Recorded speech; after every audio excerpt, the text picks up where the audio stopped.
Hi guys, আবারও চলে এসেছি তোমাদের কাছে নিউ একটা ভ্লগ নিয়ে। আজ আমি বান্ধবীর সাথে বেড়াতে যাচ্ছি লালগড় পার্কে। তো সেই কারণে আমার আজকে এই ভ্লগটা করা। আমি প্রায় কাছাকাছি চলেই এসেছি।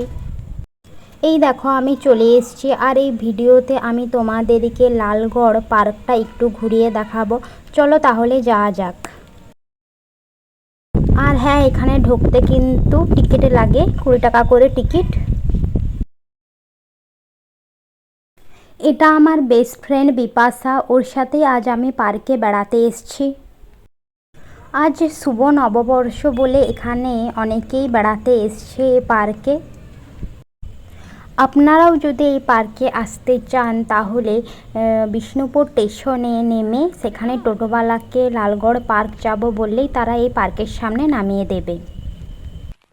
1 বছর আগেও এই পার্কটা বন্ধ ছিল, কারণ পার্কের ভেতর কাজ চলছিল। কিছু মাস আগেই এই পার্ক খোলা হয়েছে আর আর উদ্বোধনও করা হয়েছে এই পার্কের। আর এখানে অনেক কিছুই নতুনভাবে করা হয়েছে, তোমরা তো অন্য ভিডিওতে দেখেইছো সেই চেঞ্জগুলো। আমার পার্কের মধ্যে সবথেকে বেশি ভালো লেগেছে এই জায়গাটা, কি সুন্দর জল পড়েছে আর শিব ঠাকুর বসে আছে। পার্কটা কিন্তু খুব সুন্দর। আর হ্যাঁ, এখানেও কিন্তু অনেকে প্রি ওয়েডিং শ্যুট করতে আসে, তো তোমরাও চাইলে এখানে শ্যুট করতে আসতে পারো। জায়গাটা খুব সুন্দর।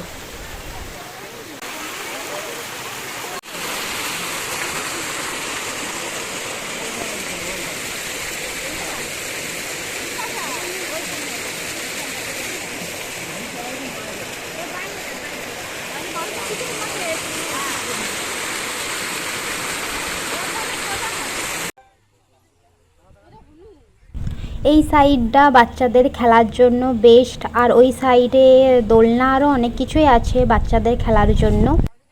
আমরা বিকেল দিকে এই পার্কে বেড়াতে এসেছিলাম, আর এখন সন্ধ্যা হয়ে আসছে, তো আমাদেরকেও এবার বাড়ির দিকে রওনা দিতে হবে। তো তোমাদের এই ভিডিওটা দেখে কেমন লাগলো তোমরা অবশ্যই লাইক আর কমেন্ট করে জানিও, আর আমার চ্যানেলটা সাবস্ক্রাইব করে নিও। বাই।